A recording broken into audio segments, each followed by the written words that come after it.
हरि का गांव में होलसेल का व्यापार था। वो किसानों से अनाज खरीदकर दुकानों में बेचा करता था। कितनी बोरी धान है भाई? लगभग 100 बोरियां हैं। बहुत अच्छे।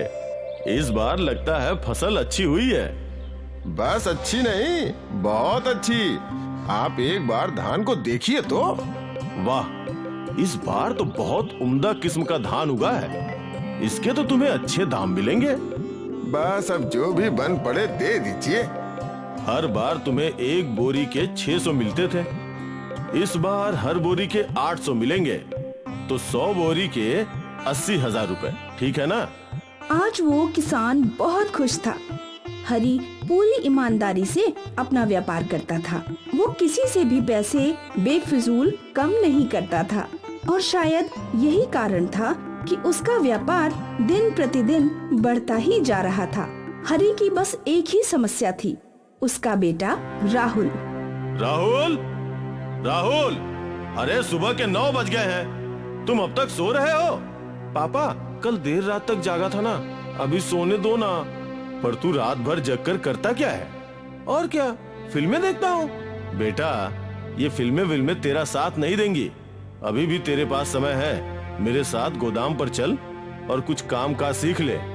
नहीं पापा, अभी भी बहुत समय है मेरे पास। हरि जब भी राहुल को समझाता था, वो हमेशा अपने पिता की बात टाल जाता था। हरि चिंतित था कि आखिर राहुल का भविष्य क्या है।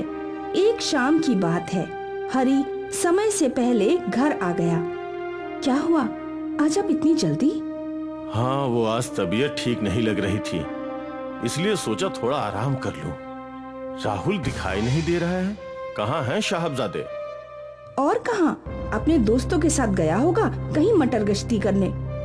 माया, राहुल अब 25 साल का है, अब तक उसने अपनी जिम्मेदारियां उठाई नहीं हैं। मुझे तो अब उसके भविष्य की चिंता सता रही है। चिंता तो मुझे भी है, पर मुझे लगता है समय आने पर वो कर लेगा। मेरे पास एक योजना है राहुल को सुधारने की। क्या? आप यूं ही कुछ दिनों तक बीमार होने का नाटक करना। मैं राहुल को अपना काम संभालने के लिए बोलूंगी। वो गोदाम जाने लगेगा और धीरे धीरे उसे काम भी समझ आ जाएगा। ये भी ठीक है। उस रात जब राहुल घर आया तो माया ने उससे बोला, बेटा राहुल, मुझे लगता है अब तुम्हें अपने पिताजी का व्यापार संभाल लेना चाहिए। नहीं माँ, अभी समय नहीं है। तेरे पिताजी की तबीयत देख, आजकल बहुत बीमार रहते हैं। अगर ऐसे ही चलता रहा तो पता नहीं हमारा क्या होगा। तेरे पिताजी की तबीयत दिन ब दिन खराब होती जा रही है। आज डॉक्टर ने भी उन्हें आराम करने की सलाह दी है। अगर वो रोज गोदाम जाते रहे तो उनकी तबीयत बहुत खराब हो जाएगी। माँ, कल से मैं गोदाम जाऊंगा, तुम पापा को आराम करने को बोलो। ठीक है बेटा। माया को लगा कि उसकी तरकीब काम आ गई। अगली सुबह माया राहुल को उठाने आई। उठ जा बेटा, तुझे गोदाम जाना है ना? अरे माँ, थोड़ी देर सोने दो ना, थोड़ी देर में गोदाम चला जाऊंगा। अरे पर 8 बज चुके हैं बेटा। माँ थोड़ी देर, बस थोड़ी देर माँ। उठ जा बेटा, काफी देर हो गई है। माया जब भी राहुल को उठाती वो थोड़ी देर और बोलकर सो जाता। आखिर 9 बजे राहुल उठ गया। क्या मेरा गोदाम जाना जरूरी है माँ?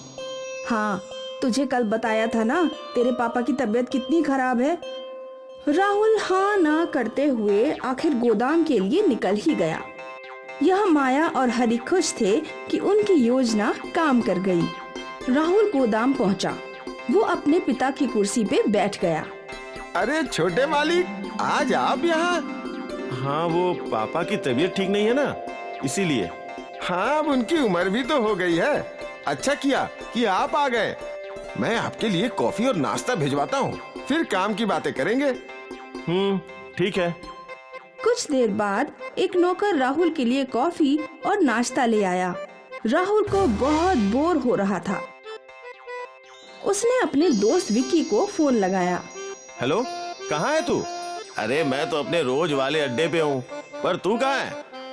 यार मैं पापा के गोडाउन आया हूँ। तू और गोडाउन? क्या हुआ? तेरे बाप ने तुझे जायदाद से बेदखल करने की धमकी दी क्या? नहीं रे, ऐसा कुछ नहीं है। पापा बीमार हैं। डॉक्टर ने उन्हें रेस्ट करने की सलाह दी है, तो माँ ने मुझे गोदाम भेज दिया। ये सब बस कुछ दिनों के लिए है। पर यार, मुझे यहाँ अकेले बहुत बोर हो रहा है। अरे तो मैं आ जाता हूँ ना वहाँ, हम दोनों बहुत मस्ती करेंगे। हाँ हाँ, आजा। कुछ देर बाद अशोक जी राहुल को काम समझाने पहुँचे तो उन्होंने देखा कि विक्की और राहुल आपस में हंस बोल रहे थे। थोड़ी देर बाद आ जाता हूँ। पूरे दिन में वो जब भी राहुल को काम समझाने आते तो उन्हें राहुल और विक्की एक साथ मस्ती करते हुए ही मिलते। ऐसा करते करते पूरा दिन बीत गया। फिर राहुल और विक्की दोनों घर चले गए। अगले दिन भी राहुल जैसे ही गोदाम में आया, विक्की भी वहाँ चला आया। छोटे मालिक, आपको बोरियां गिनकर रजिस्टर में साइन करना है। वो मैं कर लूंगा काका। आप हम दोनों के लिए कॉफी और नाश्ता मंगवाइए। ठीक है। अशोक समझ चुका था कि राहुल वहाँ काम करने के उद्देश्य से नहीं आया था। दोपहर के समय अशोक को हरि का फोन आया। अशोक भाई, क्या हाल चाल? राहुल सब कुछ सीख रहा है ना? नहीं मालिक, छोटे मालिक तो बस मस्ती कर रहे हैं। अशोक जी ने हरि को सब कुछ बता दिया। अशोक जी की बात सुनकर हरि को बहुत गुस्सा आया। हरि ने फोन कट कर दिया। माया, मुझे नहीं लगता कि राहुल मेरा व्यापार कभी संभाल पाएगा। आप ऐसा क्यों बोल रहे हैं? क्योंकि उस पे कोई जिम्मेदारी है ही नहीं। वो गोदाम में भी अपने दोस्तों को बुलाकर मटर गश्ती कर रहा है। हमने सोचा था वो गोदाम में रहेगा तो कुछ काम धाम सीखेगा। हे राम, अब कर भी क्या सकते हैं? अब एक ही रास्ता है। क्या? सुना है नजदीक की एक पहाड़ी पर एक सिद्ध साधु बाबा रहते हैं। उनके पास हर समस्या का समाधान है। मुझे यकीन है कि वो हमारी ये समस्या भी हल कर ही देंगे। हाँ, मैंने भी उनके बारे में सुना है। हम कल ही उनके पास चलेंगे। उस रात जब राहुल घर आया तो माया और हरि ने उसे बिल्कुल नहीं डांटा। अगली सुबह 6 बजे हरि और माया साधु महाराज से मिलने पहुंच गए। बाबा, अब आप ही हमारी समस्या का समाधान कर सकते हैं। तुम्हारी समस्या तुम्हारा आलसी बेटा है। तुम चाहते हो कि वो अपनी जिम्मेदारियां संभाले। आप तो अंतर्यामी हो बाबा। और मेरे पास तुम्हारे आलसी बेटे का इलाज भी है। साधु महाराज ने जादू किया और उनके सामने एक कांच की बोतल आ गई जिसमें तेल भरा था। ये जादुई तेल है, अपने बेटे के भोजन में मिला दो। इससे क्या होगा महाराज? जब वो भोजन खाएगा उसे बिल्कुल स्वाद नहीं आएगा। जब तक वो अपने दिन के सारे काम सही ढंग से पूरे न कर ले, वो बिना काम किए कुछ खा ही नहीं पाएगा। हरि और माया ने साधु को प्रणाम किया और वो जादुई तेल घर ले गए। अगली सुबह माया ने राहुल के नाश्ते में वो तेल मिलाया। जैसे ही राहुल ने वो खाना खाया, माँ, ये क्या है? ये जादुई तेल है। अब से जब तक तुम दिन के सारे काम नहीं कर लेता, तो एक निवाला तक नहीं खा सकता। ऐसा कुछ नहीं होता, मैं कुछ और खा लूंगा।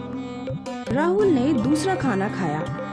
इस खाने का भी उसे स्वाद नहीं आया। उसे भूख लगी थी पर वो खा नहीं पा रहा था। कई घंटे बीत गए। पापा, मुझे क्या करना है? ये हुई ना बात। गोदाम जा, आज का सारा हिसाब किताब कर और फिर खाना खा ले। ठीक है। राहुल दौड़ते हुए गोदाम गया। उसने अशोक काका से दिन का हिसाब किताब पूछा। रजिस्टर में पैसों का हिसाब लिखा। काका, बहुत भूख लगी है, कुछ मंगवा दो। जैसे ही नौकर नाश्ता लेकर आया तो राहुल ने तुरंत खा लिया। उसे खाने का स्वाद आने लगा। वो खुश था। उस दिन से रोज माया राहुल के खाने में वो जादुई तेल मिलाती और वो पहले अपना काम करता फिर ही खाना खाता था। अब तक सब कुछ ठीक था। फिर एक दिन वो जादुई तेल खत्म हो गया। अब क्या होगा? पर अब तक राहुल को गोदाम जाकर काम करने की आदत हो चुकी थी। वो पहले गोदाम गया, वहाँ उसने अपना काम किया और फिर ही खाना खाया। हरि का असली बेटा सुधर चुका था और ये सब साधु महाराज के जादुई तेल की बदौलत।